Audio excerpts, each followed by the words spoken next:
Өглөөний дөрөв үзэгчтэй. Эко телевизээс бэлтгэн хүргэдэг гэгээ өглөө хөтөлбөр маань та бүхэнтэйгээ энэ лав гарагийн өглөөний дугаар уучран залгах гэж байна.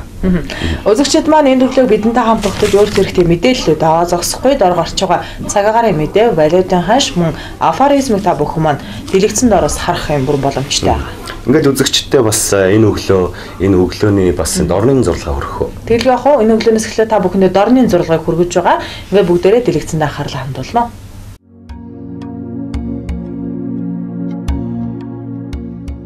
Аргын тооллын 2013 оны 3 дугаар сарын 6 лав гараг. Бэлгийн тооллын 24 3 хөхмөнгөтэй цагаагчин хонь өдөр. Наран 7 цаг 28 минутад мандаж 18 цаг 33 минутад жаргана. Тухайн өдөр гахай туула жилтнээ альва үйл хийхэд эерэг сайн ба. Могоо морь жилтнээ сөрөг муу нөлөөтэй тул элдв үйлдэх хямгай хандаж биеийн энхрийлүүштэй. Элүүдэр эмнэлгийн элдвүүл хагалгаа хийлгэх, биеийн тамирыг сэргээх, лус тахих, мал худалдан авах, мал түгээх, хиймрийн дарцах хатгахад сайн. Сахил санваар авах, хануур төөнүүр хийлгэх, цөөрөн байгуулахыг сээрлүүжтэй. Өдрийн сайн цаг нь бар, туулай, могой, бич, нохой, гахай болоо. Хол газар яваар одогсод урагш мөрөн гарагуул зохистой. Үс шинээр үргэлгэх буюу засуулахад тохиромжгүй.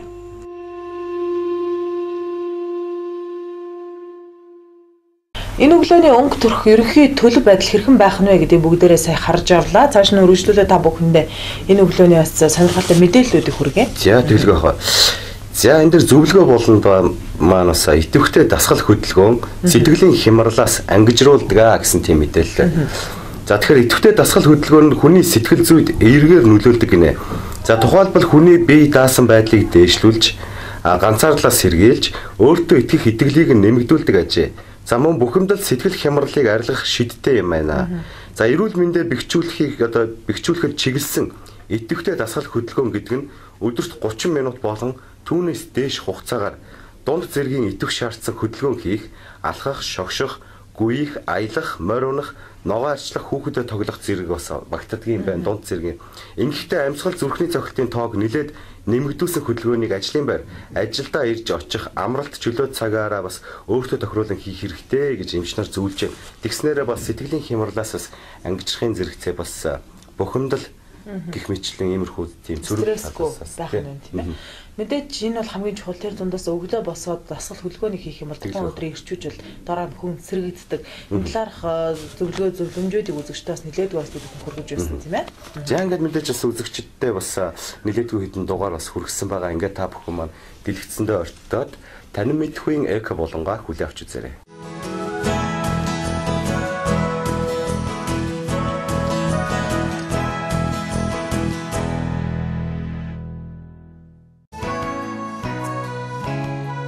Чогжохой. Монгол оронд өргөн тархсан нүүдлийн шувуу юм. Чогжохой янз бүрээр нисгэрч, жиргэж, дуугардаг болохоор зарим хүмүүс адуучин хүүч гэж нэрлэдэг. Адууч чогжохой, бүжимч чогжохой, цөлийн чогжохой, ниран чогжохой гэх мэт олон янз бий. Ихэнхдээ зурам, боцлогоны хаягдсан нүхэнд өндөгдөж, хаяа тэднийг унаж тавьдаг дэггүй шувуу юм. Хавар эрт ирж 4 сарын сүүл 5 дугаар сарын ихэр голдоо 4-6 өндөг гаргадаг. Ялаа шумуул, үт хорхой, жижиг шавжаар хооллоно. Их хөдөлгөөнтэй соргог хэдий ч хүнээс төдийлөн айхгүй. Үүр өндгийг нь сүдэхгүй бол нэг үүрлсэн газараа жил бүр дахин ирж үүрлдэг нутагшдаг. Их хөдөлгөөнтэй соргог хэдий ч хүнээс төдийлөн айхгүй. Үүр өндгийг нь сүдэхгүй бол нэг үүрлсэн газараа жил бүр дахин ирж үүрлэн нутагшдаг. Эм шивүү өндгөө дарж ангахаа болсон цагаас эхлэн эрэмгүй хоол тижэл зүүн тасралтгүй хооллох бөгөөд ангахайн хөгжил маш хурдан байдаг. Хоолоо авсан ангахаа дөнгөж залгаад цааш иргэн ээждээ ялгацсан өгөх бөгөөд их нь ялгацсыг нь дааж ядан зөөдөг. Ялгацсан гадуураа нэмгэн ууттай цэлцгэлсэн шингэн байх бөгөөд их нь холдуулан задлан үздэг нь сонирхолтой. Магадгүй ялгацснаас нь тижээлийн бүрэлдлийг нь мэддэг байж болох юм. Намар нилээд орой 10 дугаар сар дундаа ортол байж байгаад нүүн оддог шив юм аа.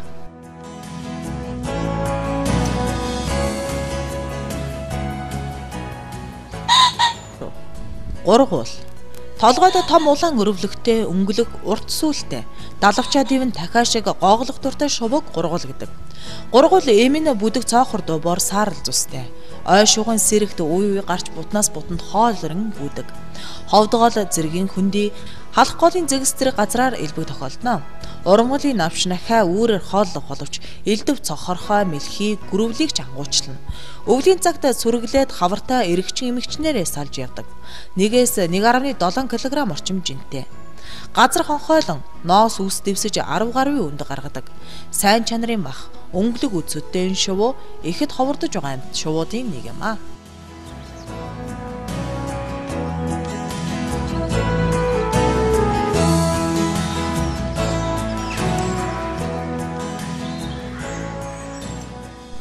Хулан жора. Говийн шаазгаа хэмээн нэрлэгддэг хэрээний овогт багтдаг. Зулай сүүлний үзөөр далавчны ирмэг нь хар ногоон өнгөтэй, цагаан судалтай, урт махисан хошуутай, магна хэсэгт хар судалтай, биеийн өнгө нь шаргалдуу бор, хошуу нь хар, хөл нь мөн адил хар өнгөтэй. Суурин амьдралтай шувуу юм. Биеийн урт нь 26-аас 28 см. Уул толгодын бэл, томоохон заг, бут, ихэвчлэн буйс бүхий газрыг амьдрах орчноо болгон жижиг гүрбэл, голио, царцаа, буйсны хонхорцгоор хоолдог. Өвөл идэж тэжээл ховордохоор айл бараадан ирж мал идэгчний өвдөл цөвлөөр хооллоно. Хошууны үзүүр доошоо үйл ялэг махир бөгөөд газар өнгөлөн ухад зөгцсөн байдаг. Бут дамжин их хурдан явгалангүй бөгөөд ихэнхдээ хосоороо амьдардаг сэргэлэн сонор соргог шувуу юм. Цангинсан чанга эсгэрэг мэд дуу гаргадаг.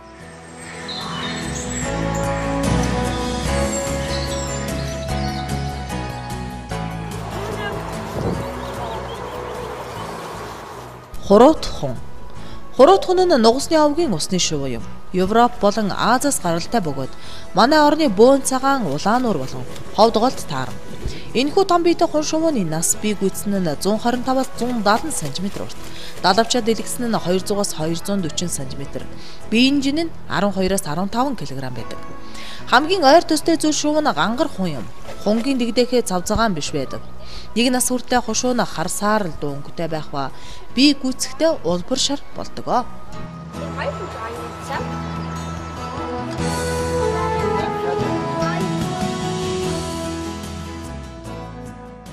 Шар шувуу. Уулын багт багтахын амтан төрөл дотроо биеэр хамгийн том, урт настай юм. Алдалсан далавчных нь урт нь 2 м атлаа, ердөө л 3 кг хэмжээнд татдаг байна. Ойхөвч уултал хээр цүлгээд хаас сайгүй амьдардаг шар шувуу сүүлийн үед төв суурин бараадах дуртай болсон. Өндөглөх төгсөн эм шар шувуу өндөглөхөөс 10-аад хоногийн өмнө аюул багтай гэж үтсэн газраа үүр засдаг. Модны мөчөр, хадны завсар, агуй гэдэл үүрлэж болох бүхий л газар засдаг байна. Үүрээ засаад 2-оос 3, хаяа 5 өндөг гаргаж 30-аас 35 хоног дарж ангахаа болгодог. Ангахаанууд нь өдсөдөө ургаж гүйцэтгэл ихийнхээ гулигдсаар хоолдог байна. Шар шувууг харсан хүн цөөн гэдэг. Тас харанхуй шүн байх тусмаа шар шувуу төдий чинээ сайн хардаг гинэ. Гэрэлтэй юм хардаггүй учир нь хүүхэн хараа буюу нүд нь огт хөдөлдөггүй ачаа. Харин хүзөөнийхээ тусламжтайгаар толгоогоо 360 градус сэргүүлж чаддаг.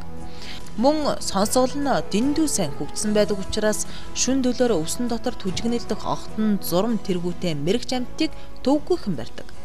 Барьсан ангаа бүхлээр нь залгаад өд сүд үс хялгас яс зэргийг нь буцаагаад гаргачихдаг байна. Хурц хумс бүхий сарвуунд нь базуулсан ямар ч жижиг хөвгтөн амьтад амьд гардаггүй гинэ.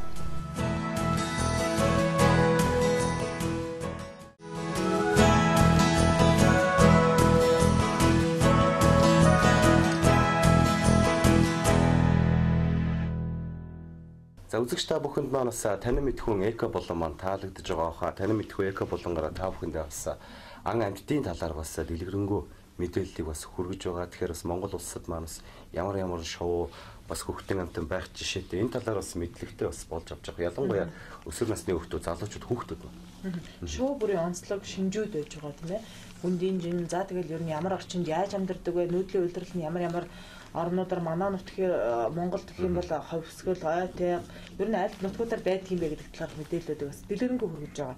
За тэгэхээр бас энэ сонирхолтой нэг цагаан мэдээллийг энэ өглөө үзэгчдэд хүргэе. Энэ бол онцлог мэдээ. За. Тэгэхээр монголчууд айкуугаараа айргийн 5 орж ирэх гэсэн нэг сайхан мэдээлэл байж байна. Энэ бол дэлхийн хэмжээний уралдаан байж байгаа тийм ээ.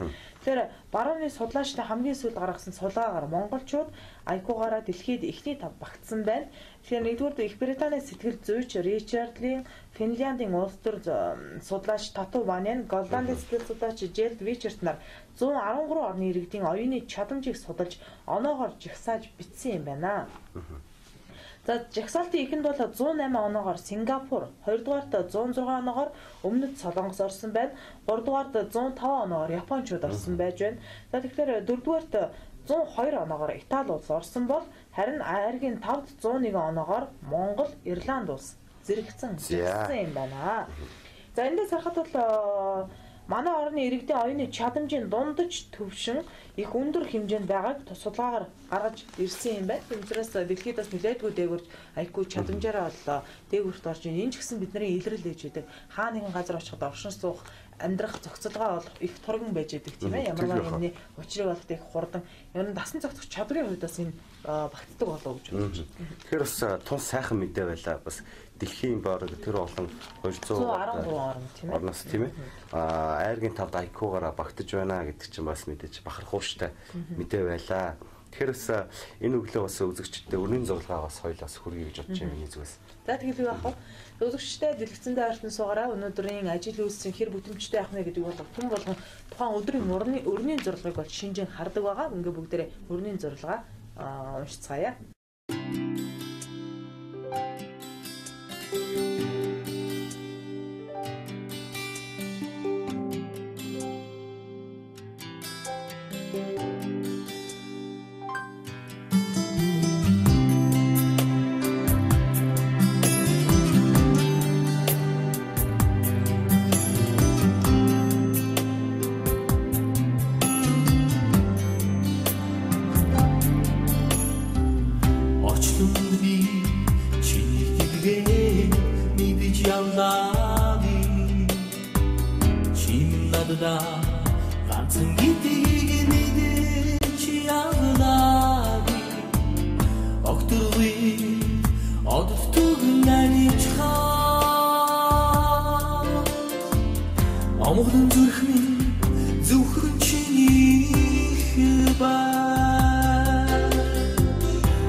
телевизэн шуурхай мэдээлэл олох нэгэн аимшиг тослуулсан газар ирээд байна. Цагдаагийн ажлын хэсгийн дүгнэлт гараагүй байгаа учраас ослын шалтгаан тодорхойгүй байна.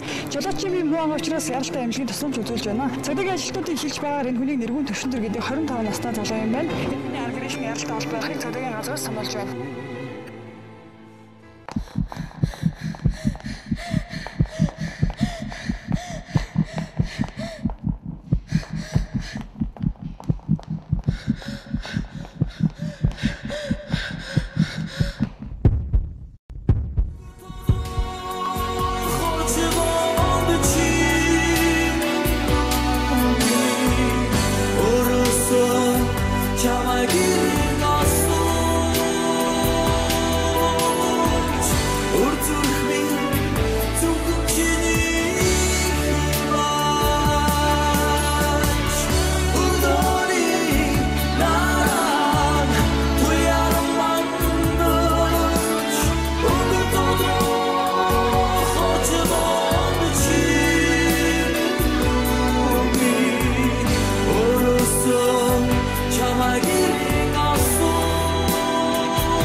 За үзэгчд маань энэ өглөөг бидэнтэй хамт тогтож байгаа та бүхэнд маш их баярлалаа. Ажилдаа гарахаас өмнө өөрсдийн зурлагыг бас шинжээд харлаад, орны зургаагаа чарлаа. Өөрсдийн үзэх дуртай яг таны мэдгүй бас булангаас үзэж амжсан бахаа гэж найдаж байна. За үзэгчдтэй хамгийн аюултай 5 бүтээгдэхүүнийг нэрлэлээ гэсэн тийм гарчигтай мэдээлэл өгөхөө. За Америкийн хоол судлаач Jared Koch хүний бие мах бодит хамгийн аюултай 5 бүтээгдэхүүнийг нэрлэлээ. За эдгээр хүнсийг өдөр бүр хэрэглэснээр хүний эрүүл мэндэд сөргөөр нөлөөлж хорт хавдар тусах магадлалыг нэмэгдүүлдэг талаар VLF сайтад мэдээлсэн юм байна. За аимшигт 5-ын эхэнд нөөшилж лаацсан улаан лойл орсон байна гэж байна. Нэг номерт нь. За харин 2 дугаар байрт боловсруулсан мах буюу утсан мах зайдас хям бичигдэжээ гэж байна. За тэгвэл 3-т маргарин, 4-т тунгаасан ургамлын тос оржээ. Айргийн 5-т богино долгионы 100-нд бэлтгэсэн попкорн багтсан ажээ гэж байна. Тэгэхээр эдгээр бүтээгдэхүүнийг хүнсэндээ хэрэглэх нь хүнийг таргалуулж алгуурхан үхэлд хүргэдэг аюултай гинэ гэж бас энэхүү Америкийн хоол судлаач Jared Koch бас энэ талаар мэдээлсэн байна. Тэгэхээр энийг бас үзэгчд маань яхаа аргагүй бас анхаарал даваасаа гэж миний хувьд бодож байна. Энэ бол хүний өдөр тутамд хийдэг үйлдэлүүдийг хүнсэндээ хэрэглэдэг зүйлс бүгдээр явж шүү дээ. Одоо энэ лаазалсан улаан лойл гэж байна. Энэ бол одоо өргөн зарагддаг бүтээгдэхүүн шүү дээ. За тэр тусмаа утсан мах хям гэж шүү дээ. Зайдас хям. Энийг ялангуяа баяр ёслолоор бүр хөвчлэн төлхөө хэрэгжилж харагддаг шүү. Тэгэхээр энэ попкорн гэж байгаа айргийн тав. Тэгэхээр бас энэхүү бүтээгдэхүүнүүд манаас хорт тавдар үүсгэх тун магадлалтай гэсэн тийм мэдээллийг Америкийн хоол судлаач Jared Koch гэх хүн бас олон түмэнд бас мэдгэжээ. За тэгэхээр тун хэрэгтэй мэдээлэл байла. Энэ өглөө үзэж байгаа гэрээ эзэгтийн нарт маань ч гэсэн таалагдсан байх гэж бодож байна. Гэр бүлтэй хайртай учраас бүгдээрээ энэ бүхнээс бас татгалцсан зүйтэй болов зөв зохистой хоолны хэрэглээ, зөв эрүүл хөдөлгөөний бүгдээрээ эрхэмлээрээ. За тэр дундаасаа бяцхан үзэгчтэйгээ бас яхан мартахгүй лээ. Та бүхэн маань одоо дэлгэцэндээ ойртон суугаад кино албаны ах эгч нараасаа бэлтгэсэн Хүүгэлдэн киног нь хүлээвч үзнэ.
você disser que eu desafio amor, saiba que isto em mim provoca imensa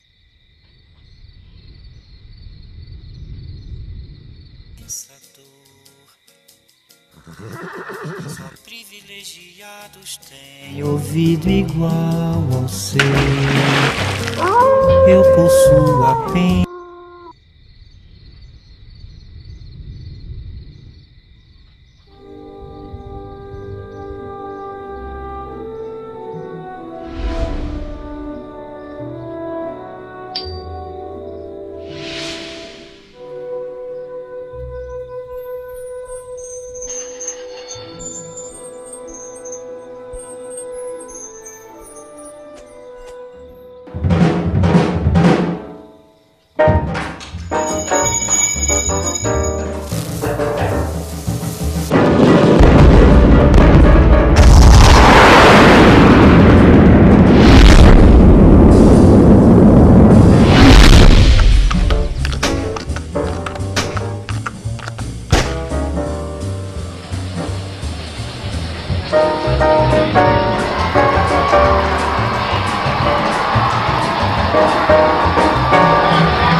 se você disser que eu desafio amor,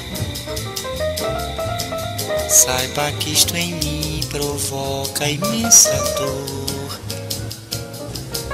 Só privilegiados têm ouvido igual ao seu. Eu possuo apenas o que Deus me deu. Se você insiste em classificar meu comportamento diante musical, eu mesmo mentindo.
Aha!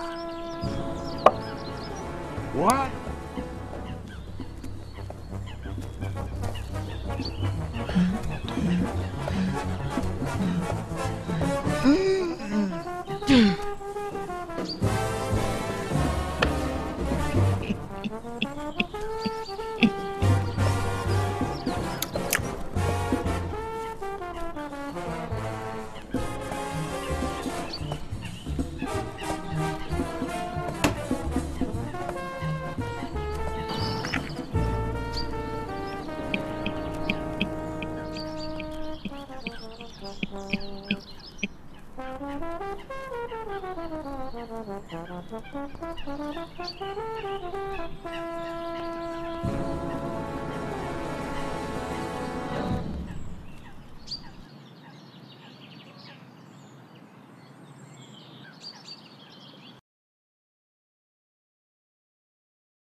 мэдхэд илүүдэхгүй мэдээллийн булангаа хүргэх цаг маань төгсөө. Гэхдээ та бүхэндээ урд нь бас үнэхээр мэдхэд илүүдэхгүй мэдээллүүд бас уламжуулж хүргэдэг байгаа тийм ээ.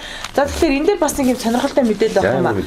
Дархлал хомслын вирус гэж бид хүн мэднэ. Тэр дундаасаа дохлын нэрээр нь илүү сайн мэддэг болоо. Тэгэхээр дохыг бүрэн эдгээсэн 2 дахь тохиолдол байна. Тэгэхээр энэ бол эдгэрэх бүрэн боломжтой өвчин гэж одоо эрдэмтэд бас үзэж байгаа. Нэг талаас эдгэрэхгүй ч гэдэг юм нэг юм зүйлүүд байгаа тийм ээ. Тэгэхээр энэ одоо яаж эдгэрсэн бэ? Ямар арга хэрэгэлсэн бэ? Хин дээр вэ гэдэг цаадаа бас мэдээлэл хүргэе гэж бодлоо. За тэгэхээр Америк нэгдсэн улсын эмч нар тус улсын Mississippi мужид төрсэн 2 настай хүүхдийг дохоос бүрэн эмчилж чадсан тухай Associated Press агентлагаас уламжилсан мэдээлсэн байна. Эмч нар тэдний амжилтын нууц нь чухам юу байсан талаар тодорхой зүйл одоогор хэлж чадахгүй байгаа юм байна. Хүүхдийг төрснөөс хойш 30 цагийн дараагаар дохын эсрэг эмчилгээ хийж эхэлсэн үр дүнд хүргэсэн гол хүчин зүйл байж болзошгүй гэж мэдээлж байгаа юм байна. Гэхдээ үүнээс өмнө эмч нар дохыг ганцхан удаа л бүрэн ялж байсан. Тэгэхэд эмчнэр дохтой өвчтөнд наалсарсан хүний тархийг шилжүүлэн суулгах хагалгаа хийсэн юм. Шилжүүлэн суулгасан тархины эзэн хорвоод ховор тохиолдог дохын эсрэг төрөлхийн дархлаатай нэгэн байсан гэдэг гэсэн нэг юм мэдээлэл өгч. Тэгэхээр энэ бол нэг талаас Аз чим шиг сохор тохиолдол гэж бид нэр бас ярьдаг шүү дээ. Төрөлхийн дохтой дархал хомслын вирустэй хүүхд эмчлэгдсэн тохиолдол шүү дээ тийм. Тэгэхээр энэ талаар би бас нэг сайтаас уншижсэн байна. Оросд бас нэг залуу бас энэ эмчлэгдэжсэн нэг тийм мэдээлэл байт юм билээ. Юу гэхээр ямар ч эмчийн үйлчлэг аваагүй эмнэлгийн байгууллагт хандсан хэрнээ гэрээрээ эмчлэх эмээ уух ч юм уу. Гэхдээ эмээ уугаагүй хамгийн гол нь хоол хүнсэндээ бас ач холбогдлоо өгöd байгаа юм лээ. Юу гэхээр улаан манжинг улаан байцаа штэ. Энийг их түлхүү хэргэлдэг байсан юм билээ. Тэгээ нөө даршилсан байцаа ч юм уу. Тэгээд тэр хоол хүнсийг судлаад үзэхээр бас ямар ч байсан хавдрын эсрэг ямар нэгэн вирусын үсэрхийллийг ямар ч байсан тасан зогсоодог тийм гайхамшигтай хүнс юм байл л дээ. Бас алдартай нэг тамирчин байдаг шүү дээ тийм ээ. Энийг бол үзэгчид маань сайн мэдэх байхаа амбигийн тоглогч байдаг. Тэгэхээр энэ хүн бол бас энэ дох гэдэг өвчнөр өвчлөөд өөрөө энэ спортын хүн байсан учраас бүрэн эдгэж чадсан ийм бас түүх гэж байдаг. Ингээд дурдсан бол бас эдгэрхийн бүрэн боломжтой эдгэрдэггүй өвчин гэж бас байхгүй юм шиг тийм ээ. Энэний хамгийн гол чухал зүйл нь өөдрөг сэтгэлгээ, эрүүл хөдөлгөөн, эрүүл зөв хооллолт байгаа болов уу гэж бодож байна. За тэгэлгүй. Эмэгтэйчүүд гэрийн ажил хийхгүйгээс таргалж байна гэсэн мэдээлэл байна.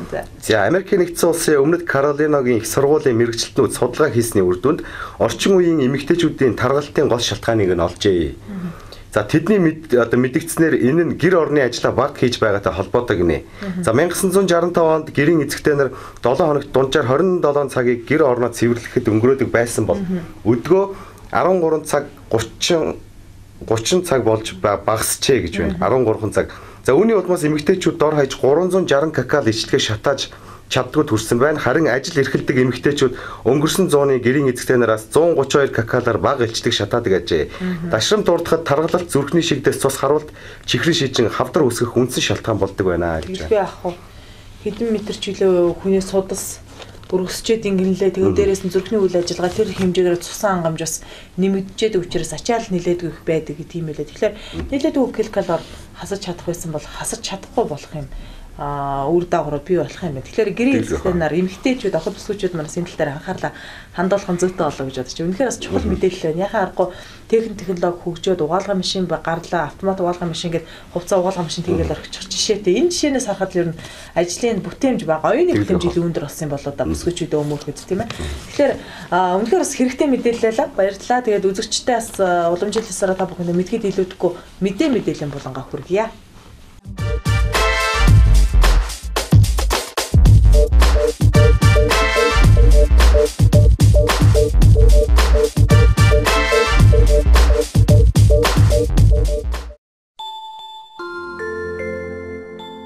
Таны нүүр найрс эрүүл мэндийг чинь толдно. Нүүр найрсны өнгө байр байдал нь бүхэл бие организмын болон дотоод үйл ажиллагаатай шууд холбоотой байдаг. Тухайн хүний эрүүл мэндийн байдлыг нүүрний өнгө болон арьсны байдлаар нь мэдэж болно. Нүүрний арьсны эрүүл өнгөний тухай ойлголт мэдээж хий хоосон зүйлээс урган гараагүй. Хэрвээ таны арьс бүүдгэр өнгөтэй байвал дотор эрэхтэн хямарсан байх магадлалтай. Хар бараа юм уу барзан өнгөтэй бол бие организм бүхэлдээ хямарсан байж болох талтай. Харин хит цонхгор цайвар өнгөний системийн өвчнөйг илэрхийлнэ. Цонхгор цайвар царайна гүн буюу архаг ядаргааны тохио байж болох талтай.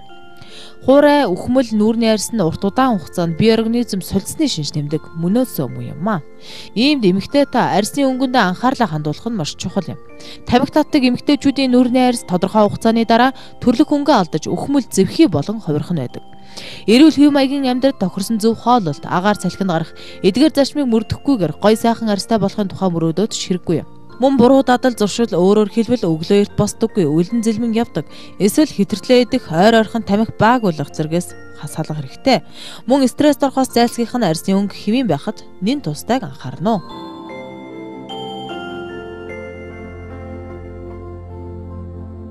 Хөгшрөлтийг удаашруулдаг хүнсний ногоо. Мөг. Хүнсэнд хэрэглэх мөгний төрлүүдэд дээд уураг, холестерол багтай цардуул, өөх болон чихэр багтай, хүнсний целлюлоз, мульти, амин хүчил болон эрдэс байдас ихтэй байдаг. Мөг нь чөлөөт радикалаас сааруулж хөгшрөлтийн процессыг удаашруулдаг байна.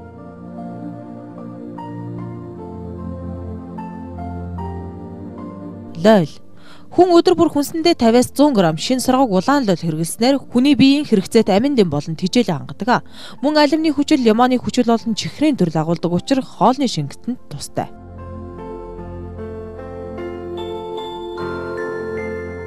Жүрж. Маш олон төрлийн жимснүүдээс жүржин эсэглэн амттай жимсний тонд орж С амин дэм агуулж байдаг. Жүржин чөлөөт радикал муу эсийг сааруулж хөгшрөлтөө сэргийлдэг. Мөн муутгаас сэргийлэх бэлтгэлтэй азотын хүчлийн давсуулан азотын хүчлийн натрий өөрчлөгдсөн хорт хавдар үүсгэх бодис үүсгээс хамгаалдаг. Хорт хавдраар өвчсөн хүнийг хамгаалахад ихээхэн тустай. Ялангуяа ходоодны болон хоол боловсруулах эрхтний хорт хавдарт сайн. Мөн зүрхний эрүүл байдлыг хамгаалдаг юм. Байцаа. Байцаа үл эсэлдүүлэгч агуулж байдгаараа эмэгтэй хүний биеийн чөлөөт радикал буурч хөгшрөлтийг сааруулдаг. Шар буурцаг. Шар буурцгийн үн хямд үйлчилгээ өндөр байдаг. Шар буурцагт изофлавин агуулж эстроген гормоныг боловсруулахын хамт цус багталтыг сааруулж зүрхийг хамгаалж хөхний хорт хавдар ясны сэргэжилтээс урьдчилан сэргийлж хөгшрөлтийг удаашруулна.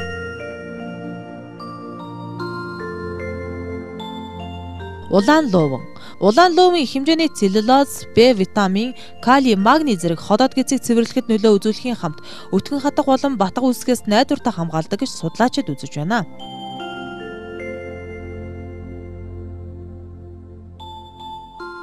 Бүсгүй та ямар биерийг яаж хэрэглэвэл зохилтой байдаг вэ? Эмэгтэй хүний нүур будгийн биер олон янз байдаг. Тэгэхээр танд доорох зөвлөгөөг хүргэе. Хацрын ингэсэг тавихад зориулагдсан биер. Ишин баг нь үс нь урт бөгөөд хажуугаас нь өөлж бөмбөр хэлбэртэй болгосон байдаг. Явдал дундаа ашиглах зориулалттай. Хацрын ингэсэг тавихад зориулагдсан биер. Үсийг нь нэг талаас нь баг зэрэг дугуйруулж тайрсан хэлбэртэй тул будахад эвтэйхэн байдаг. Илүүдэл пудр ба будгийг авдаг биер. Санамсаргүй тохиолдолд их пудр нэлэх юм уу нэг будгаас нөгөө рүү уусгаж будаж чадаагүй бол энэ биерээр хурдан шүргүүлж элхэд будаг жигд сайхан болно. Пудрийн бүдүүн биер. Энэ нь тарж бутарсан пудрыг цуглуулж арьсанд жигд нэлж өгдөг. Гэгээн өнгөтэй тэн тавхад зориулсан биер. Хоёр талаас нь дугуйруулж өөлсөн хэлбэрийн өргөн үстэй ишин нарийн энэ биер ялангуяа нүдний ансаг будахад нэн хэрэгтэй. Хүрээ татхад хэрэглэх биер. Үсэн дун хатуутул уруулыг яг эрэмгээр нь дагуулan татхад эвтэйхэн байдаг. Энэ биер будагны хэмжээг тун сайн тохируулж өгөх тул илүү тохиромжтой. Мөн уруулаа буцсан ч болох юм аа. Сормосны сойз сам. Сормосонд илүүдэл түүш нялгдсан үед сойзоор аваад хоорондоо наалтгаас сэргийлэн самаар нь санаж болно. Зовхны биер. Зөөвийн хэлбэрийн өтгөн баг нүстэй энэ биер зовхийг зөөлөн тунгалаг болгож өгдөг. Нүдний биер. Энэ биер нь шавх үзүүртэй нарийн учраас зовхон дээрээ жигд тод зураас татхад таарна. Хөмсгний биер. Ташуу тайрмал хэлбэртэй зузаан үснэ хөмсгний хэлбэрийг даган будахад тун тохиромжтой байдаг. Тиймээс та эдгээр биернүүдийг өөрийн гоо сайхандаа заавал авч хэрэглээд үзээрэй.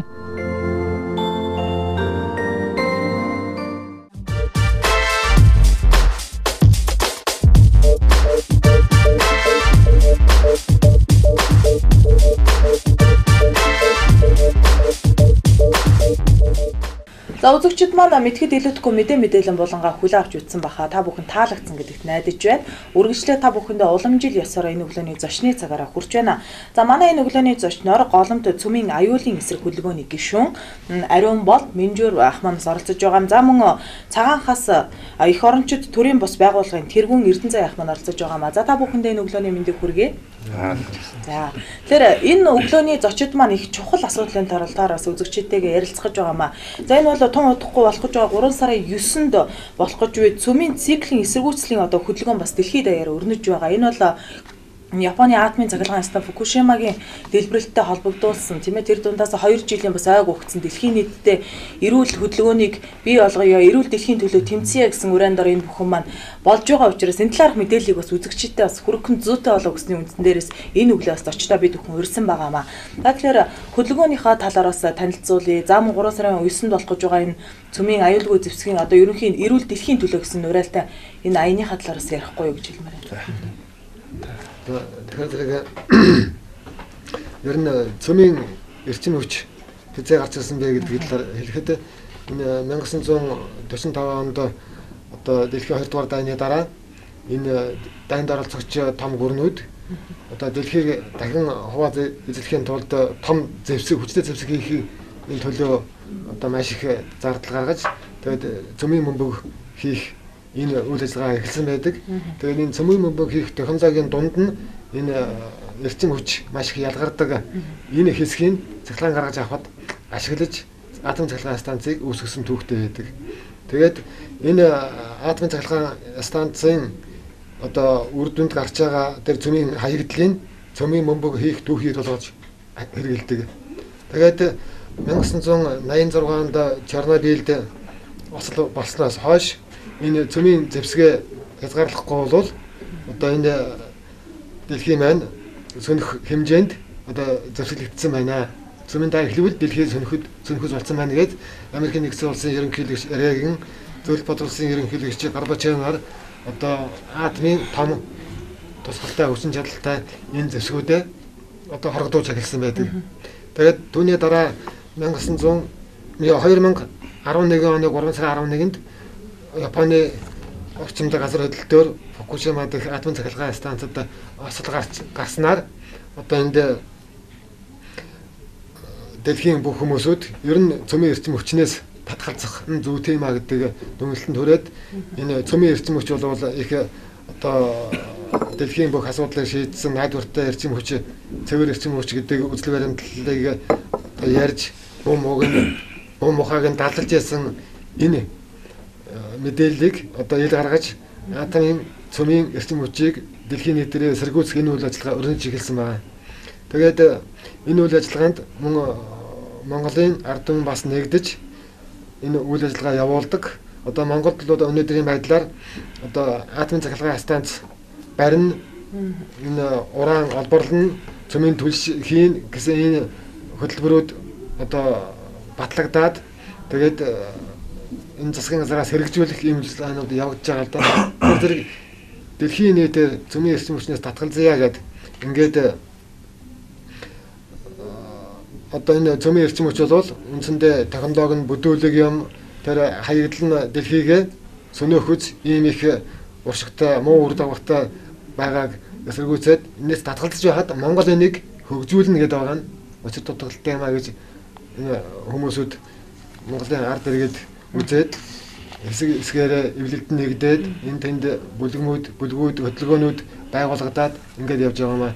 Энэний нэг хэсэг нь одоо бид хэд байгаа. Энд манай бүлгийг бол одоо голомт цөмийн аюулыг эсэргүүцэх хөдөлгөөн гэж нэрлэдэг. Тэгээд энэ хөдөлгөөнийхөө тухай манай ярина. За манай хөдөлгөөн 2011 онд ер нь бол хэсэг бүлэг одоо хүмүүсийн санаачлагаар байгуулагдсан. Тэгээд тэрнээс хойш бол бид маш олон арга хэмжээнүүдийг авч явуулсан байна. Тухайлбал 2011 онд Хирошима Нагасаки дээр хаягдсан бөмбөг хайсан шүү дээ. Атомын бөмбөг хайсны ой зориул бид мянган цаасан шугам тийм үзэсгэлэн гаргаж олон нийтэд таниулж ирсэн.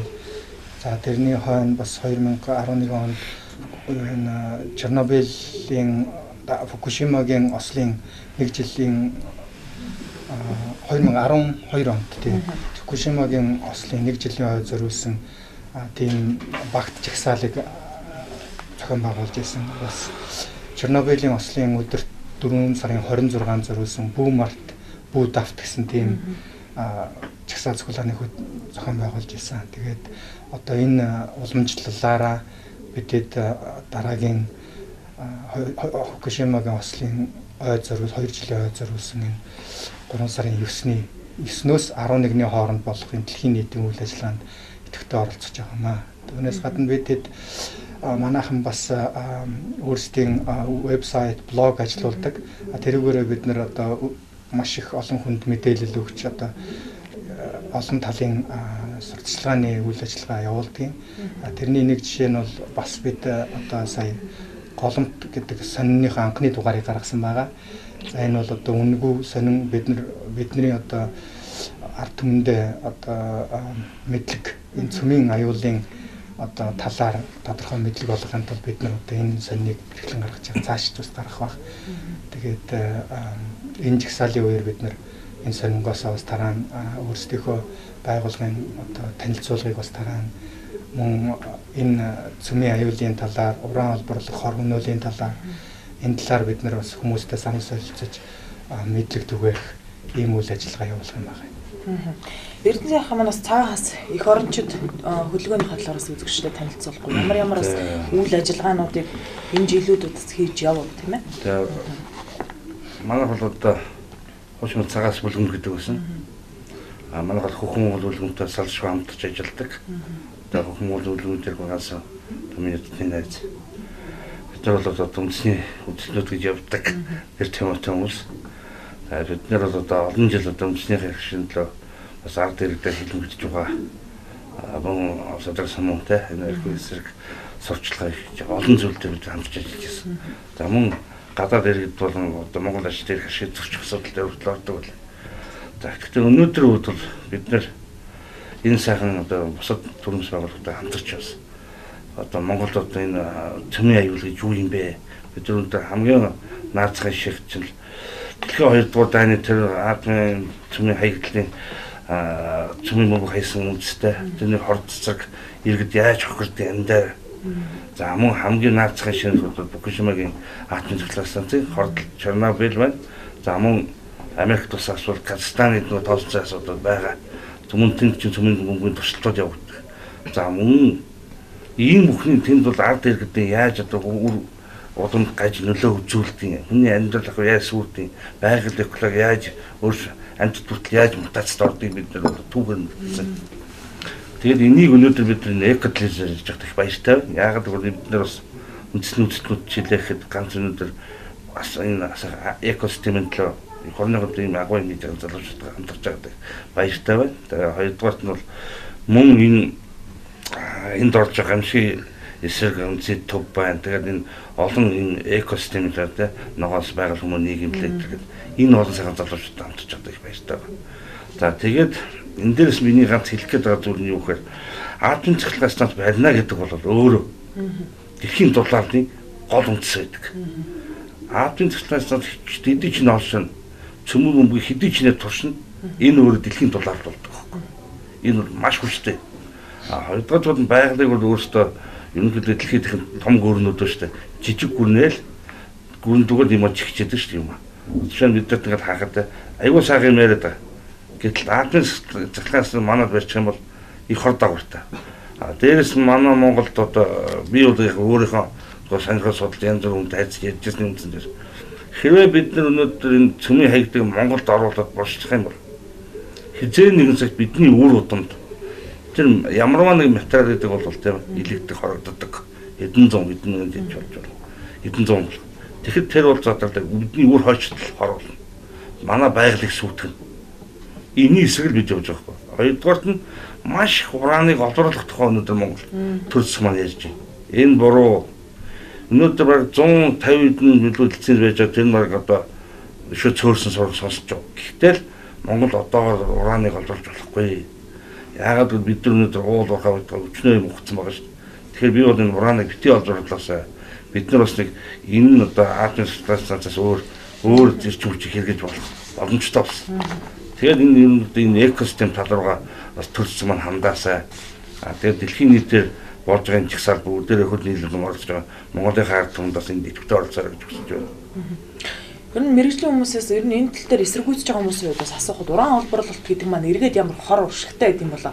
Хүмүүс бол энийг зөвхөн уран гэдэг нэр томьёогоор л мэдхээс биш яг тодорхой хэмжээний ямар уршигтай байдгийг за цаад үр дагавар нь юу гэдэг бол төдийлэн ард дэргэд бол сайн мэдэхгүй шүү дээ тийм ээ. За нэг уран гэдэг л олборлох гол байгаа юм байна. За тэр нь бол манад ашигтай л юм шиг байна гэдэг үүднээс харж байгаа болохоос эргээд нөгөө үр дагавар дараагийн ирээдүйн хойч үед ямар үр хортой вэ гэдэг бас тэгэл эренгүүч гэдэг нь товчхондоо бас яг гоо бид хэд бас ярилцах цаг бас хомсгон байж байна.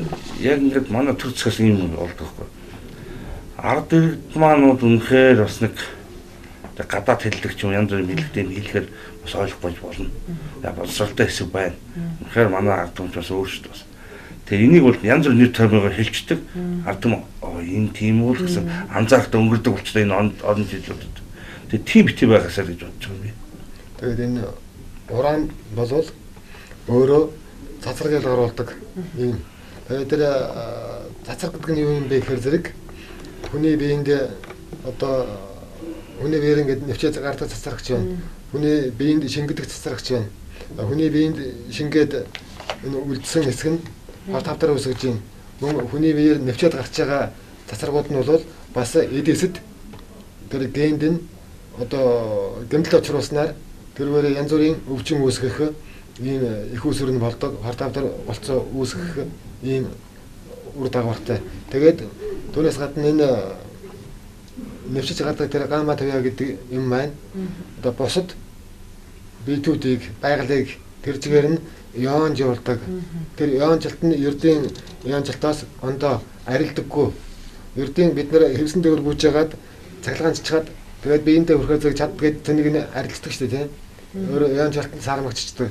Тэгвэл энэ цацрагаар энэ ураны сахиж байгаа цацрагаар ионцсон тэр ионжлт бол байж л байдаг. Тэгээд тэр нь одоо дараачийн ионжлтын их усүр болоод ингээд хийм бусад одоо бодисуудтай ойртохоор зэрэг тэр ионцсон химийн идэвхжсэн байдаг учраас тэр бодисын өөр бодис болгож химийн урвалд оруулдаг. Хэмтэр ингээд үр дагавар нь маш их байдаг юм байна л да.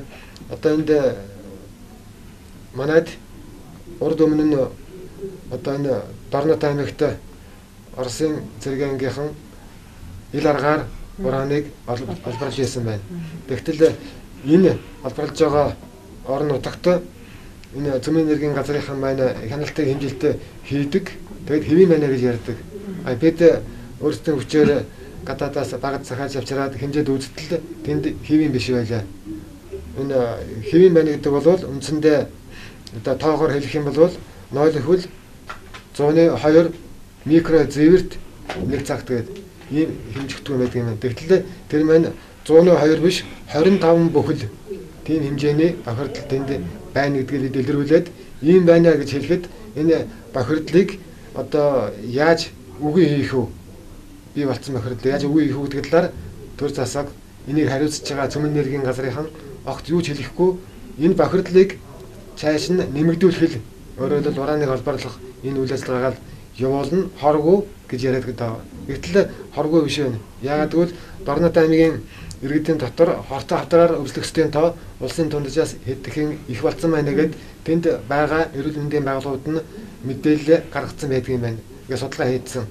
Тэгтэл тэр одоо Дорно Говь аймгийн Улаанбаатарх сумын Дархан уулын орчимд энэ Францын тэр Арева гэдэг компани харьяа Кожог гэдэг компани ураны туршилтын олборлолт хийгээд тэнд ураны хайгуул хийж байгаа юм байна. Тэгээд манайхны цөмийн газрынхны хэлж байгаагаар бол тэнд ураны олборлолтыг одоо хийхгүй байгаа гэж байгаа боловч тэнд байгальдаа нөлөөлж байгаа нөлөө нь маш хүнд туссан байна. Ягаад гэвэл тэнд зөвхөн энэ үйлийг хэдлээ 10 гаруй хүр өгсөн.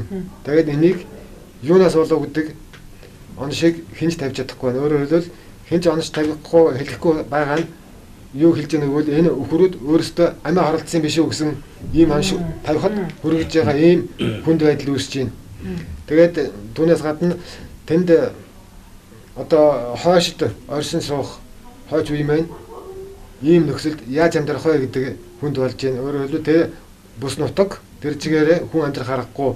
Тэнд хүн оруулах, мал оруулах ийм боломжгүй болж штэ. Тэгэхээр Монгол бол нутаг дэвсгэргүй болж өөрөх гэдэг байна. Тэгэхээр Монголын мал аж ахуй байгаль маань үндсэндээ энэ бэлчээрийн хэлбэртэй зохицсон байдаг. Нэг харахад тэнд хүн мал байхгүй юм шиг боловч нөгөө улиралд нь очиод байж байдаг. Тэгэхээр Монголын нутаг нэг харахад эзгүй юм шиг боловч нөгөө харахад бүгдийн бүх нутгаа жигд ашиглаж байдаг. Энэ нөхцөлд энэ ураны олборлолт гэдэг юм бол Монголд тохирохгүй байна. Энэ гадаадд суурин иргэн шилтэй газруудад хэрэгжсэн технологи нүүдлийн соёлтой Монголд тохирохгүй байна. Хор уршигтай байна.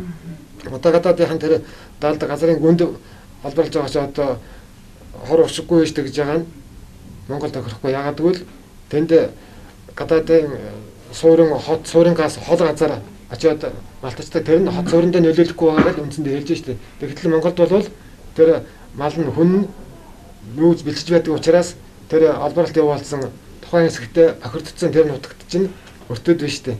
Ийм нөхцөл байдалтай байгаа учраас ураны одоогийн суурин иргэн шил зогтсон энэ олборлолтын аргууд бол зохицохгүй юм аа гэж бид бодож байгаа. Тийм учраас уран Монголд олборлох хэрэггүй юм аа гэж үзэж байгаа. Яг энэ төр нэмээд хэлэхэд бол одоо энэ бас хэллээ. Гэтэ сүүлд манайх одоо янз бүрийн одоо олборлолтоос болоод тийм Монголын маш ховор ийм ургамал антид цөөрч байгаа мөхөж байгаа. Хоёрдугаарт бол энэ дээр хэвээ уран маань одоо доронтод олборлож байсан хэмжээс бусад газрууд олборлоод эхлэв. Бид нар бас нэг булаг шанд асар их олон юм тагж холбож эхэлнэ. Бид нар одоогийн байдлаар хамгийн сүлдэнд тооцоод 200 голбор булаг шанд устсан байна. Тэгвэл бид нэр дахиад одоо өмнө том зинг усыг алдаж байгаа бол дахиад дээрээс бид өчөө юу алдахаа мэдэхгүй болчиход. Энэ зэрэгтэй эцэст бид нар бол нүүдэлчин аж ахуйтай ард түмэн тийм үү? Бид нар суурьшил бий. Гэхдээ орон нутгийн бид нөгөө мал аж ахуй маань байна. Гэтэл энэ маань мөхөлд ирж байгаа нэг цаана байж бас нэг байгалийн маань антид тэр чигээр мөхөлд ирчлээ. Дээрээс нь тэр ураныг олборлоход бол асар хэмжээнд бас голцоо химийн хор ашигладаг. Тэгэхээр тэр нь одоо уранаас өгөхгүй байна гэж хэлэхэд ураныг олборлохын тулд тэрийг одоо малтаж авч гаргахын тулд асар хэмжээний химийн хор ашигладаг байхгүй. Тийм юм одоо өмнөөс үүсэж өгдөг. Альва нэг юм бол нэг юм агаарт гарлаа нэг химийн гоцоход заавал өсөлтөд нэг юмтай уруулд ордог. Байгаль гэдэг нь маш олон одоо юмнаас үүсдэг юм. Тэгэхэд тэрнтэйгээр ховсч чадах юм бол үүснэ. Тэр л хор болдог байхгүй. Тэрний дараа нөгөө хүний ургийн гажиг одоо амтны мутац үүсгэх юм уу? Энэ явдлууд одоо цаг хугацаагаар явж эхэлдэг. Энэ бол хамгийн том чанартай Чернобыль болж. Яг зэн нэг амт бол асар их өөр болсон. Одоо Фукушима дээр одоо том бол яаж өөрчлөлт эднэрүүд яг цөмийн аюулыг үдцсэн ард юм шүү дээ. Монгол бол ингээмээр байна. Нутаг дэвсгэрийг хамгаалах хэрэгтэй. Тэр дундаас Монгол төрөлд дэлхийд товархан байдаг цасны ирвэс хүртэл байж байдаг. Ингээ бодоод үзэхээр ер нь төрөл зүйл ангиллалыг бид зөвхөн бас хараад үзсэн л да. Ургамлын амтын 50% ч гэдэг юм 90% ч гэдэг юм ерөнхийдөө устдад үгүй очлоо гэдэг ийм тэр эднээс үр дагавартай байгаа юм байна. Бид нар чинь болохоор нөө сүлжилт гэдэг юм уу ямар нэгэн буруу зүйлээ хүний бас буруутай зүйл дээрээс нь зүгээр нь амтн руу чихээд үлийн цагаан сүлжүүлчлээ гэдэг ийм асуудлууд гараад ирсэн энэ бол үгүй байх юм тийм ээ. Тэгэхээр энэ дээр бас нэг юм байна. 2011 оноос хойш ерөнхийдөө энэ нөгөө цөмийн одоо хог хаяглуудыг Монголд буршилнаа. Одоо ингээл хийхээр энэ бол ямар ч үр дагавар багтай ч гэдэг юм. Өөрөөсөө нөгөө сурталхуулга маань бас буруу явагдаад ард иргэдэд хүргэж байгаа мэдээлэл маань их хомс байна тийм ээ. Тэгэхээр ер нь гадаадын орнуудын одоо Фукушимаас хойш ил болж байгаа мэдээллийг харахад бол энэ атомын цахилгаан станцаас гарч байгаа цөмийн хаяглуудыг бол одоо хаанч хийж чадаагүй байгаа, болж чадаагүй байгаа тийм хамгийн аюултай хог хаягдл байсаар байгаа юм байна. Энийг хойшд энийг яаж аюулгүй болгох вэ гэдгийг шийдэж чадаагүйгээр энэ үйлдвэрлэлээ эхлүүлсэн байдаг. Одоо тэгээд тэр их аюултай хог хаягдл нь одоо дэлхийг хэд дахин сөнөөх хэмжээнд хүрч чад ил байж байдаг. Одоо тэнд байгалийн ямар нэгэн гамшиг болоход тэр хог хаягдлынхаа золиос болж хүн төрлөختөн хэд дахин сөнөхөд ч хүрэлцгөөс ийм хаягдл байж байдаг. Ийм учраас л гадаадынхан одоо энэ цөмийн эрдэм хүч гэдэг нэг байли тэр хог үйлдвэрлэлээ зогсоё. Өөр эрдэм хүчний их өсөөр хай ингэж одоо яриад тэмцээд байгаа нь бол үнэхээр тулгамдсан шийдэх ёстой асуудал юм байна. Тэгээд гадаадынхан мөлний асуудлаа шийдэж чадаж л байна л да. Сэргээгт хэрчим өчөж хэрэгжилж байна.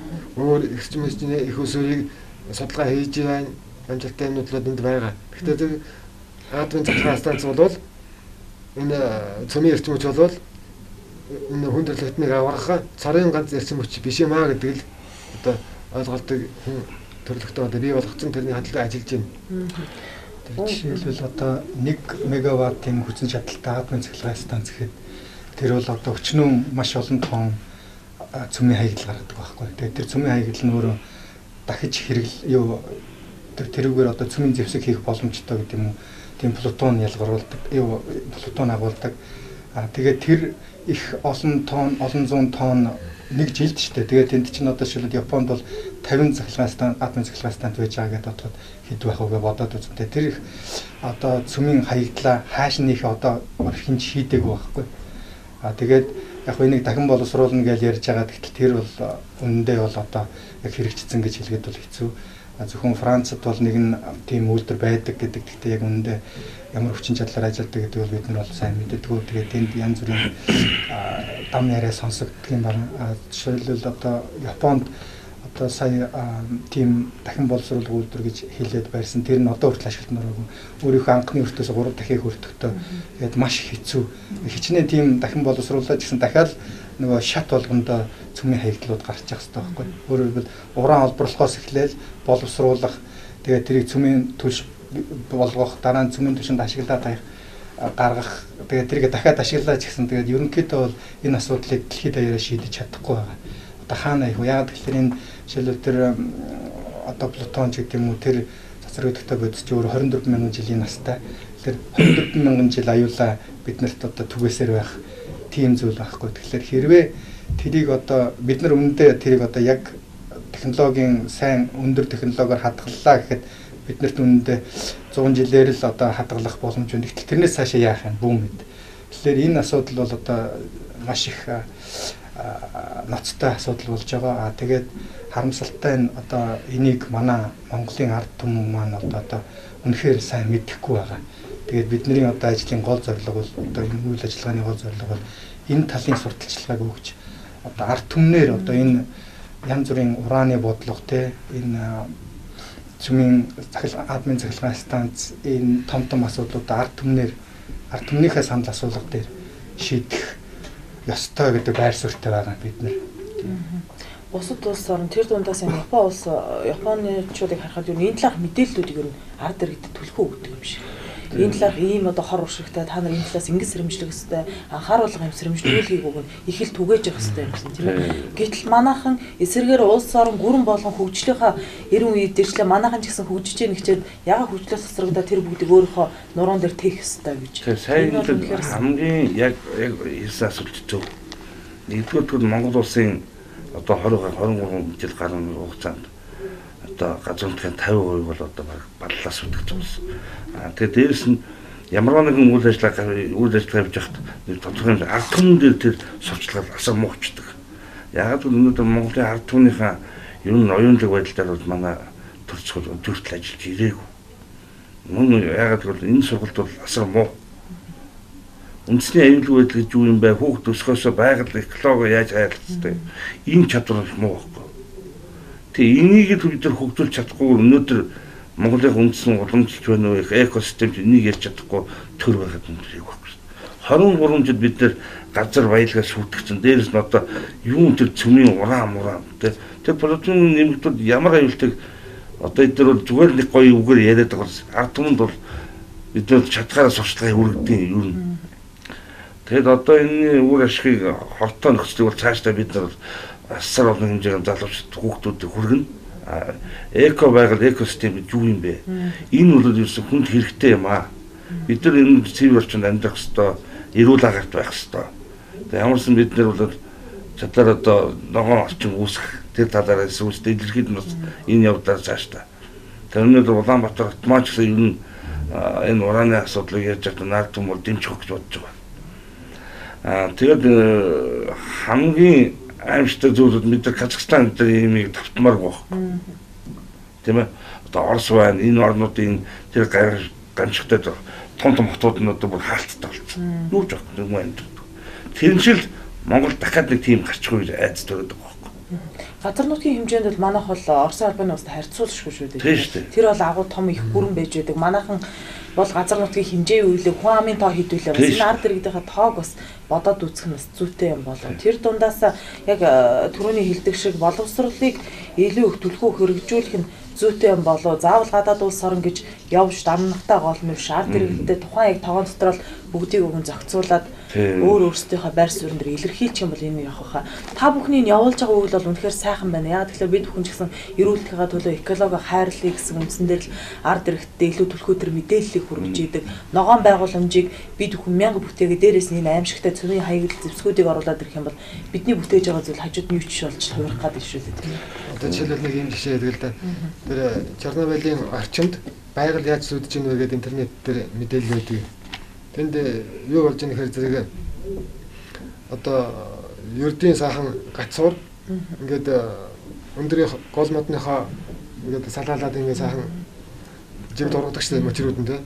Тэгтэл одоо халуун орны навчнууд нь зөвхөн дээрээ ургадаг одоо тийм пайлма шиг нөгөө жиг дарж ургаж байгаа хэвээр мөчрүүд нь дээрээ ингээд сагсаадсан. Одоо мод хүртэл одоо тийм болж гажиж шүү дээ.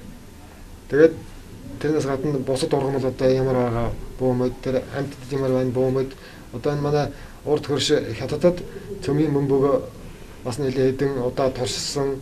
Тэгээд тэнд одоо цөмийн эрдэм хүчийг ашиглаж юм. Гэтэл хятадд байгаль бүх хүн амт нь мал нь ямар болж ийн гэдэг маш их мэдээлэл байдаг. Тэнд жишээлбэл одоо хүүхэд 2 нүртэй төрж ийн. Одоо хүүхэд 2 нүртэй төрнө гэдэг чинь одоо маш том амшиг шүү дээ.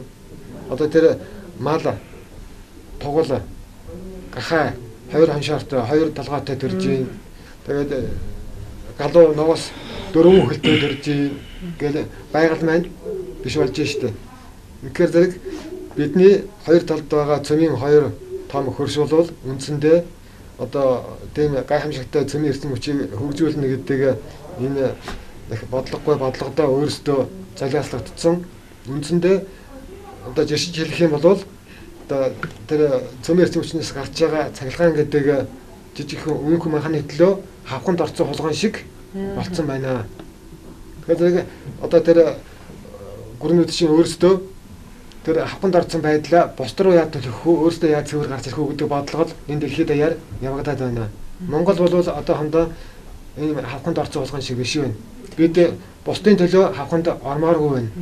Энэ л үйл ажиллагааг бид ард түмэндээ ойлгуулах юмсан гэж явж байгаа. Тэгтэл одоо энэ үйл ажиллагааг ард түмэндээ энэ цөмийн эрдэм хүчний энэ цөмийн технологийн талаар зөв ойлголт өгөх ёстой цөмийн энергийн газар гэж байдаг. Энэ маань одоо цөмийн энергийн энэ хор холбогдлоо огт ярихгүйгээр нөгөө сайхан өнгө махныхын тухай яриад хавханд ордог тухай ярихгүй байгаа байхгүй юу? Ийм л мэдээлэл өгч байгаа нь одоо энэ төр засгийн байгууллагуудын маш буруу үйл ажиллагаа юм аа гэж энд зохион хэлмээр байна. Тэгээд хортой үйл ажиллагаа тэр хавханд ордог тухай нь бас мэдээлэл тараах хэрэгтэй юм аа. Энэ тухай бид огт хэлэхгүй байгаа учраас энэ байгууллага ер нь тараачих нь зүйтэй юм. Гэтэл дэргүү цөмийн эрдэм хүчийг бид ашиглахгүй юм аа гэж үздэг дээ. Энд дэвсэд манай ерөнхийлөгч өөрийн бүрэн хэмжээний хугацаанд бол цөмийг бол өөр хэмжээнд хоригдсан байна. Гэхдээ би өнөөдөр Монгол үндэсний үзлүүдүүд энийг сонирхож хардаг. Юу ерөнхийлөгч өөрийн бүрэн хэмжээнд тоглоод хоригдсан боловч хуулийн өөрчлөлт оруулах хэрэгтэй. Энэ хатуу байсаар. Яагаад энийг би хэлж байгаа хэрэг тэр хуулийг өөрчлөхгүйгээр өнөөдөр бид ерөнхийлөгч хоригдав. 5 жилийн дараа 6 жилийн дараа эдгээр мөн л тэр цөмийн асуудыг оролдож эхэлнэ. Тэгээ хоёрдугаарт нь үндэсний үндэстнүүдийн зүгээс харахад бас энэ гамшигын үндэсний судалгааны төвүүд гэж байдаг бас эдний юм би сонирхож үзтээ.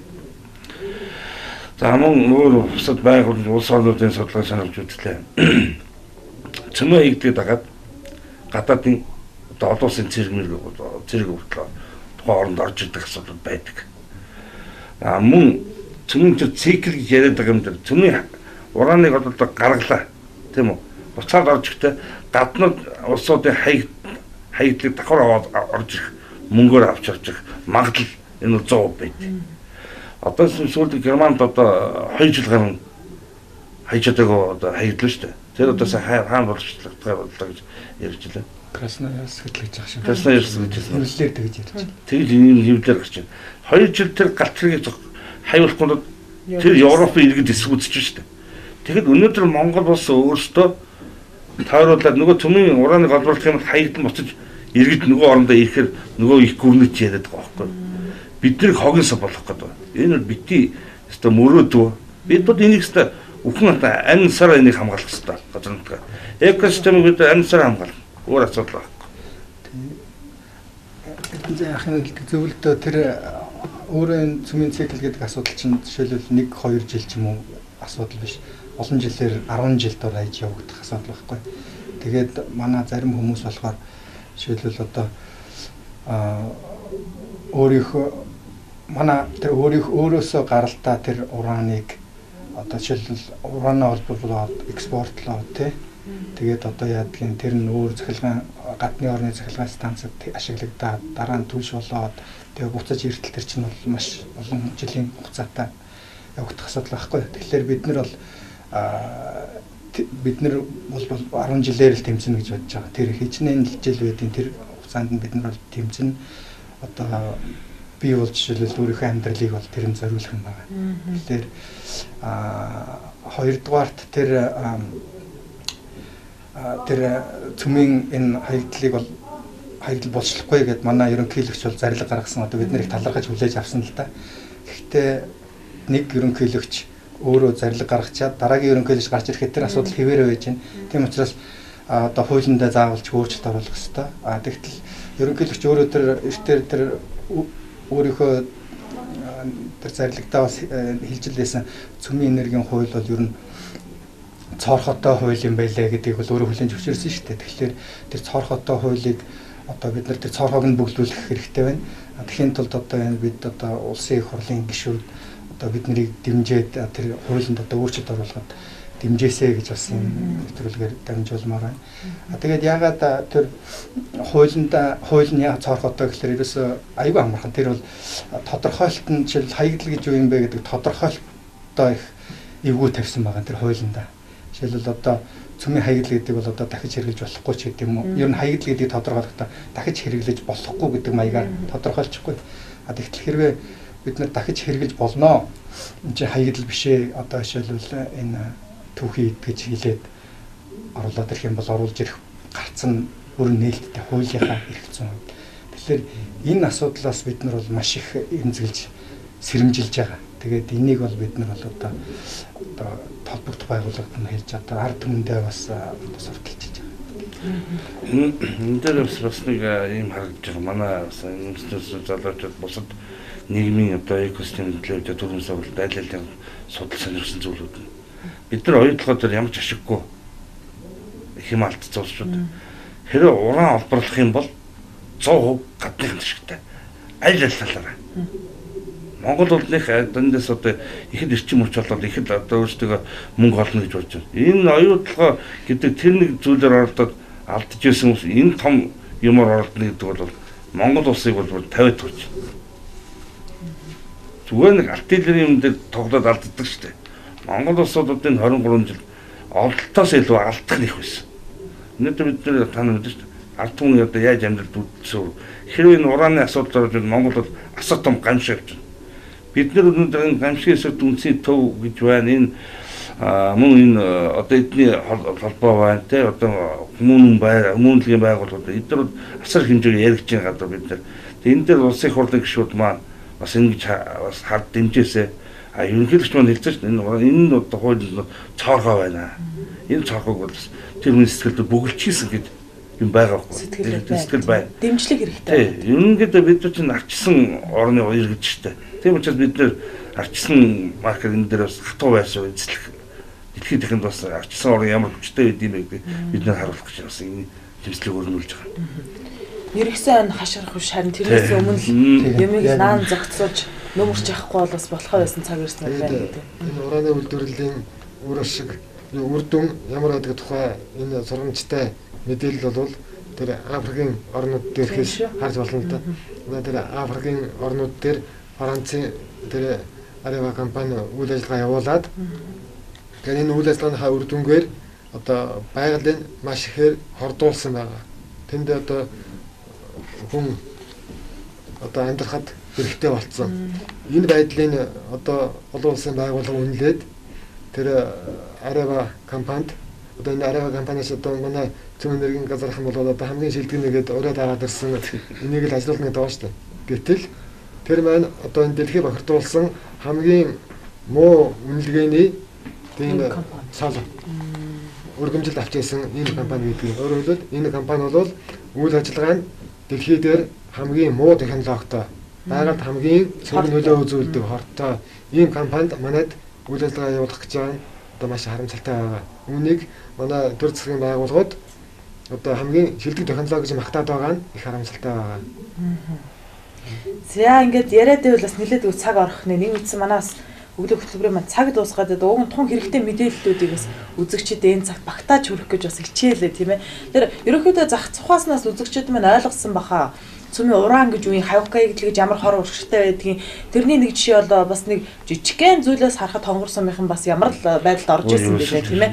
Ингээ харахаараас улс орноо хайлах сэтгэл төр дундаасаа байгаа экологтойгоо яаж зөв тэнцвэртэй харьцах вэ? Монголчууд бид хүн улс орноо хамгаалахгүй бол өөр хэн хамгаалах вэ? Дуу нэгтээ нөгөө докторвол дуу нэгтээ явъя гэдэг шиг эх орныхоо төлөө бас нэг явъя гэж бодлоо. Тэгэхээр энэ талаарх мэдээлэл бас хүргэсэн та гуравтаа маш их баярлалаа. Энэ өглөө бас бидний урилгыг хүлээж аваад хүрэлцээрсэн маш их баярлалаа. Цаашдаа бас мэдээллүүдийг бас олноор сайхан түгээгээрэй гэж хэлмээр байна.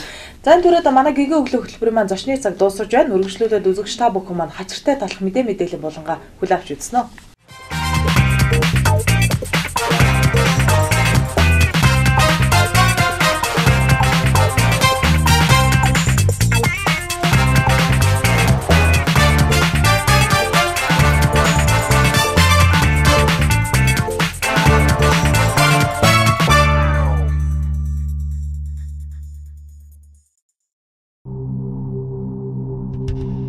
Earth, a 4.5 billion year old Кракатау галтуул. Зондын хоолойд аимшигт дэлбэрэлт босноос хойш 100 гаруй жил өнгөрчээ. Энэхүү аимшигт явдлын цуурай одоо болтол хүмүүсийн аман яриа, ном зохиолууд болон кинонд байсаар байгаа бол Ява болон Суматрын арлуудын оршин суугчид түүнийг хизээч мартдаггүй юм. Тэдгээр аимшигт өдрүүдийн гэрч нарын үр хүүхэд Ач Зэнер 1945 оны Хирошимагийн аимшигт явдлын гэрчүүдийн үзэж туулсан зовлон гамшигын талаар үр хүүхдүүдтэй ярьдгийн адилаар бас л ярьдаг үлээ. Ява болон Суматрын арлуудын дундах Кракатау хэмээх жижигхэн галтуулын арал дээр 1883 оны 5 дугаар сарын 20-нд галтуул дэлбэрч эхэлсэн байна.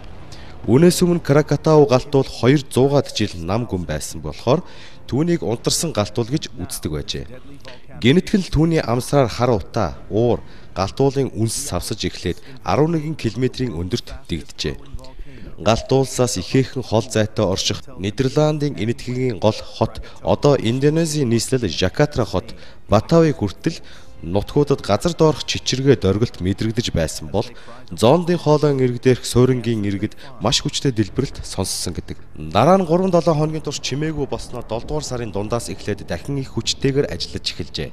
8 дугаар сард Кракатау уулын тоогоо 1 биш 3 болон өргөжж үнс нурам галтуулын хий цацаж эхэлсэн байна. Арлын талбайн хэмжээ 12-оос 13 хавтгай дөрвөлжин километрээр нэмэгдэжээ. 8 дугаар сарын 26-ны өдөр галтуулын орчимд аимшигтай хөнгөн нь дуугарч эхлээд шөнө болоход Ява арал дээрх хүмүүсийг унтаж чадахгүй болтол чангарсан байна. Кракатау галтуулын дээгүрх хав хар үүлэн дунд цахилгаан захилж хоолоогоор хөвж явсан усан онгоцнуудын тавцсан дээр ихээхэн зузаан үнсэн давхарга тогтож шурга модон дээгүүр нь ариун ээлмагийн гал манасхийн харагдаж байв. Агаар нэлдээ цахилгаан цэнгээр тэгтлээх цэнэглэгдсэн байжээ. Харин 8 дугаар сарын 27-ны өглөө маш хүчтэй дэлбэрэлт гэнэт болж галтуулын хий, элс, том хэсгүүд 30 км өндөрт цацагдан үнс улам өндөрт дэгдэн хөөрсөн нь 70 км хүрсэн байна. 3.5 км алс байдаг Шри Ланкийн арлууд болон Австралид дэлбэрэлтийн чимээ дуулдаж байж Тэдгээрээс халиад энэтхэгийн далайн зүүн хэсэгт байдаг Кракатаугаас 5,000 км зайтай Родригес аралт ч сонсогдсон аж. Ява арал дээр галт уулнаас 150 км зайтай газарт дэлбэрэлтийн долгионы улмаас хаалга нугснасаа салж унан хан туурганы шавар хонхорсон байна. Галт уул дэлбэрснээс хойш 1 цагийн дараа түүнээс 200 км зайтай байсан Жакарта хотын тэнгэр үнсэн үүлэнд бүрхэгдэн харанхуй болжээ. Зондын хоолойн эрэг орчмын газруудад халуун орны ой модод бүрмөсөн устж газрын хөрс тэр чигээрээ галт уулын халуун хайлмаг нурманд дарагдан үндсээрээ булах татан унсан үнс тэр аяараа хөглөрөн байжээ. Хаасайгүл хүн амьтны сэг зэмэнд дарагджээ. Кракатау галт уулын орчмын тэнгисийн ус нэлдээ галт уулын гаралтай уушгин чулуугаар дүүрсэн тул хөвж явсан онгоцнууд явж чадахгүй богдсон гэдэг. Тэр өдөр Австрали болон Малдивын арлуудын эрэг орчмын усанд хүртэл уушгин чулуунууд хурч унсан байна. Асар хүчтэй дэлбэрэлтийн улмаас үүссэн давалгаа хамгийн их гамшиг тарьжээ. 40 метрийн өндөртөө аимшигт давалгаа цунами Суматар болон Явагийн арлуудын эргээр даржээ. Ойролцоогоор 300-аад хот суурин газар тариалангийн талбайд газрын хөрснөөс арчигдсан байна. Загасчдын 60-аад завь далаад живжээ. Нийтдээ 36 мянган хүн амь насаа алдаж 100-аад мянган хүн ор хоронгүй болж галт уулаас 20 км-ийн зайтай байсан Сибиози суурингийг оршин суугчид тэр аяараа сүйрсэн байна. Голландын тэнгисийн цэргийн Сибиози хэмээх жижиг хөлөг онгоц эргээс 3 км зайтай ойн гүнд шигджээ. Кракатаугаас 90 км зайтай газарт цунамигийн давалгааны өндөр 15 м хүрч байсан байна. Энэхүү аймшигт давалгаа Шри-Ланкийн арлуудын 5 м-ийн өндөртэйгээр хүрч улмаар Австрали, Өмнөд Америк, Африкийн эрэг орчмын нутгуудад гамшиг тарьжээ.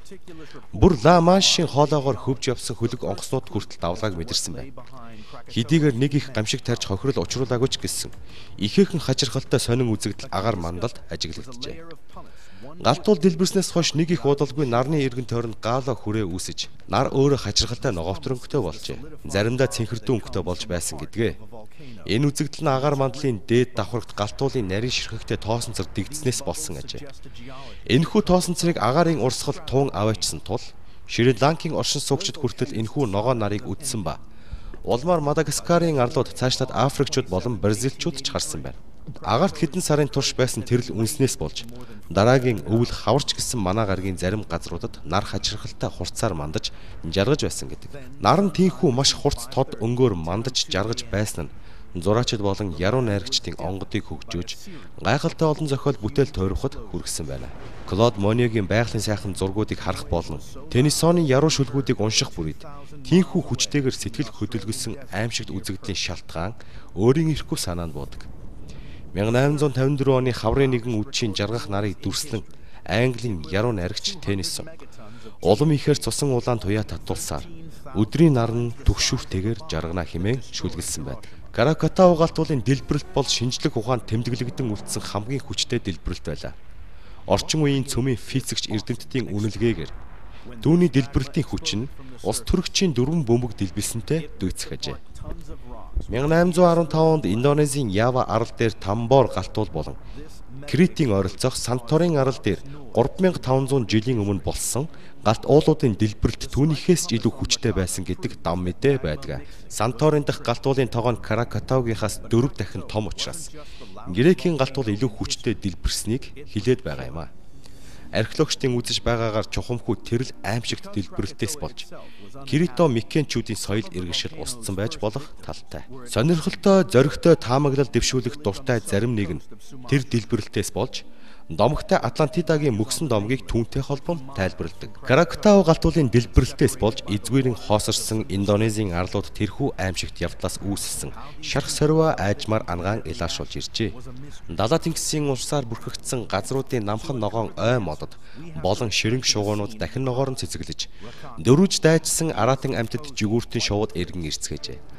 Харин хүмүүс аимшигт галт уулын ойролцоо амьдарч сууцгаахаас болгоомжсон байна. Гэвч тэр галт уул дэлбэрснээс болоод Индонезийн байгаль орчинд ашигтай болсон гэдэг. Одоо зондын хоолойн өмнөд хэсгээс түрэн орсон Ужунгулон хэмээх явын хойг дээр асар олон төрлийн амьтан ургамал бүхий үндэсний цэцэрлэгт хүрээлэн байгуулагдсан байна. Харьцангуйгаар хүн ам шигүүс суурьшсан газар нутгийн хэмжээ багтаа Ява аралд байгалийн онгон дагшин байдал нь алдагдаагүй газар гэж бараг үгүй. Харин хүн ам суурьшсан томоохон суурин газаргүй шахам, цагаан будаа, кофе, гадил жимсний тариалангийн талбай ганц ч байдаггүй. Үжин колоны хойг дээр судалт леопард, гиббон, бентурон хэмээх аврах том суусар, улаан чон, бантен хэмээх ойн зэрлэг бухт зэрэг мэтийн олон төрлийн амьтад аж төрдөг.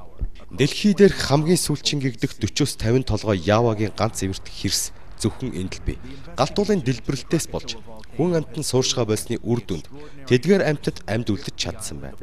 Ява арлын бусад хэсгүүдэд энэ амьтад аль хэдийн устж алга болсон ажээ. Дэлбэрэлтийн дараа галтуулын байранд бий болсон арлууд одоо үндэсний дархан газрын бүрэлдэхүүнд оржээ. Каракутау галтуул дэлбэрснээс хойш оргүй алга болсон юм. Уг галтуулын нөгөө 3 тогооны нэг л галтуулын лаван оройгоор цухуйлган усны мандал донд торой харагддаг. Галтуул байсан бусад хэсгүүдэд 7 км голчтой 300-аад метрийн гүнтэй хонхрууд үүссэн байдаг. Тэглэж гисэн дэлбэрэн устсан галтуул одоо хэрн идэвхтэй хэвээрээ байгаа юм а. Хагас зууны дараа дахин идэвчиж 1952 онд залуу галт уулын шавгар орой дахин бий болж цухын улам өндөрсөөр байгаа талбайгаа багаар нэмэгдүүлсэн. Хаяа уур утаа савсуулан оргилсоор байна. Энэхүү галт уулан арлын өндөр одоо 250 метрт хүрч уртаараа 1 км орчим болсон боловч улам томорсоор байгаа билээ. Шинээр бий болсон галт ууланд Анак Кратау буюу Кратаугийн хүү гэсэн нэр өгчээ. Анак Кратау галт уулын оройгоос суунаглах утаан баг нь зоондын хоолоогоор хөвөн өнгөрөх хөлөг онгоцнуудад сайн харагддаг.